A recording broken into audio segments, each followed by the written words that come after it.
one of my favorite guys, is in position to join us now. You know who I'm talking about. He's the boss of the Canadian Taxpayers Federation. His name is Franco Terrazzano, and holy macaroni, this election has been about taxes in a bad way, in not a good way. Franco, great to see you. What do you think of, the poor taxpayer? Lord Thunder and Jesus, has he been beat up? Oh, no kidding. I mean, hey, first of all, thanks so much for having me on. This is going to be a lot of fun.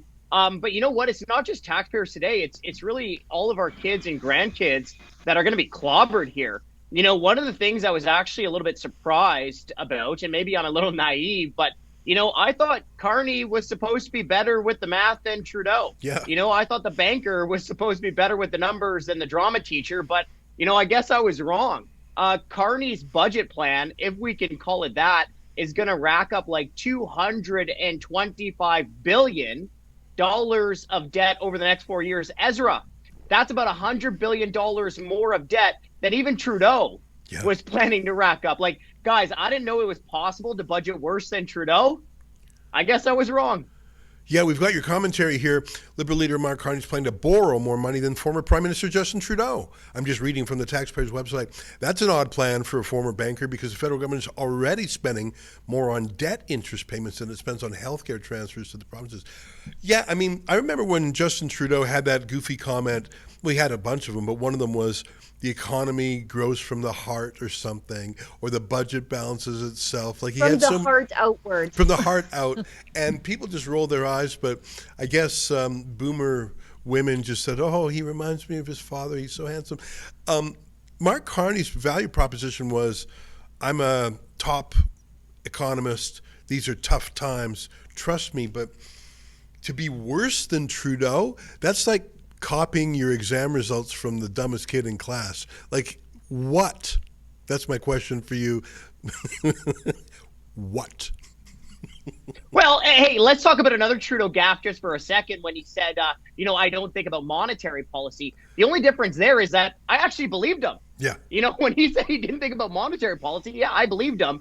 And then, of course, the Bank of Canada printed up more than $300 billion of thin air, dumped it into an economy that was going through revolving lockdowns for 3 years. And then we saw the worst inflation crisis in 40 years, right? Like, look, folks, deficits, not only do they burden your kids and your grandkids, but they hurt you today, especially when it's the government central bank financing Ottawa's deficits with the printing press, like what we saw through the pandemic and lockdowns. But, Ezra, let me just put it into concrete terms what Carney's debt binge means for everyone in the here and now.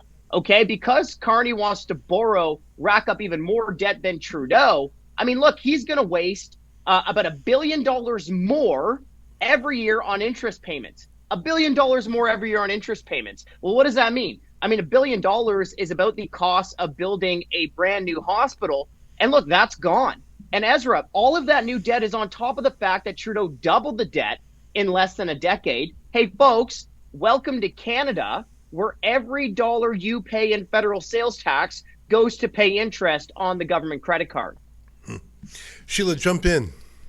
Sure, I'd love to. Hopefully you can't hear the vacuum running outside of my studio. Of all the times my kids decide to do their chores, it's when I'm live on TV. I can't hear it, Sheila. Okay, thank No, God. it's good though, right? It's like foreshadowing the need to clean up this mess in Ottawa. Right.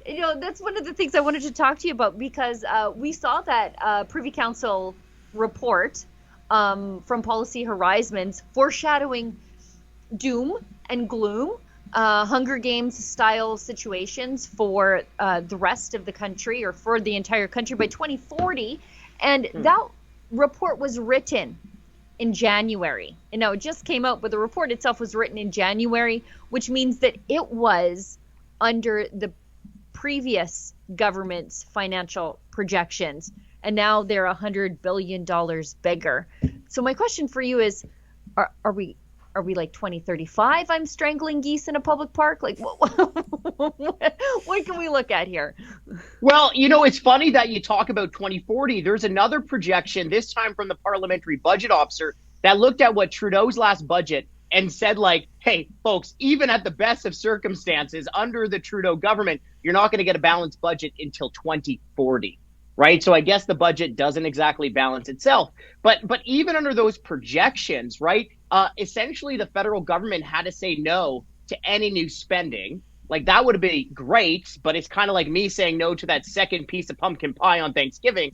Probably not going to happen if you look at the record. But look, I mean, things are already bad right now. I mean, look, if you look at all three levels of government, right? Because you got federal governments, you have provincial governments in Canada, and then we all know how bad some of the municipal governments are. Well, like almost half of your paycheck, rip your paycheck in half because that's the tax man's, right? Already, Sheila, like let's think about what we're going through right now, where people are spending more money going to the tax collectors than what they're spending on the necessities of life, like food, shelter, housing combined. So things are already in pretty bad spots here in Canada when we look at the mess that is our finances. Hey guys, I want to jump in for 1 second while you guys are talking smart stuff. I was Googling. I was on the Elections Canada page, and believe it or not, the first results have come in. And they will mislead you, and they will make you optimistic because, of course, it's just one poll in Newfoundland is reporting. I'm referring to central Newfoundland, where precisely one poll has been counted, one of 233. And so far, 108 votes for the Conservative, 30 for the Liberal, and just 6 for the NDP, which would translate into 75% for the Conservative, 21% for the Liberal, and 4% for the NDP. This will not hold. I say again, this is only one out of 233 polls. It's sort of quirky that it's the first one that was reported. You can't read anything into that whatsoever, but I just wanted to let you know that the numbers are starting to come in. And I don't have in front of me, I'll have to look it up, when the time zones kick in. Because if I recall, Newfoundland goes first, and then a whole thwack at once. And I think BC is last. Sheila, am I right on that? Yeah, so it'll be Newfoundland and then it is like everything up to Saskatchewan, and then it's the rest of us. Okay. Well, Franco, I know that you guys are absolutely nonpartisan because you've got to criticize every politician, because at the end of the day, every politician has the same instincts. You know, pluck the chicken in to get the least squawks in the taxing, and then spend it to get the biggest bang for the political buck. And every politician is that way. Some are merely worse than others. And it's so important, by the way, that freedom-oriented, small government-oriented NGOs criticize conservative parties, because otherwise they will be the worst of all. They should live in fear of you, Franco. I know you're a very friendly guy, but they should be afraid that Franco Terrazzano and your ally, Chris Sims, and you got a great team, they should be slightly afraid of you whenever they see you coming. And it's because they don't control you, because they don't pay you. That's one of my favorite things about you, Franco. Well, hey, just ask the previous Conservative Party leader. What was his name again? I totally forgot. Exactly. Must have just slipped my mind. But just ask him what happened after he flip-flopped on the carbon tax. You know what I mean? So, but you're absolutely right. Look, we have never will take a single cent from any government, and we got to hold everyone accountable. Look, if you hike taxes, you waste money, we're going to come after you.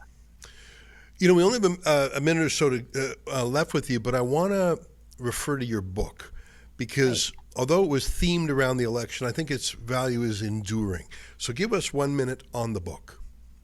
Axing the Tax, The Rise and Fall of Canada's Carbon Tax. It details the true David versus Goliath fight against all the big elites in government, political circles, taxpayer-funded academics that were essentially trying to force carbon tax down all of our throats. People push back. But look, the fight is not over yet. Right? We already see Carney. He doesn't want to scrap the carbon tax. He wants to change it. He wants to hide it on Canadian businesses. And that'll mean higher prices for you and fewer jobs for your neighbors. So look, Canadians have fought back, but the fight against the carbon taxers is not over yet.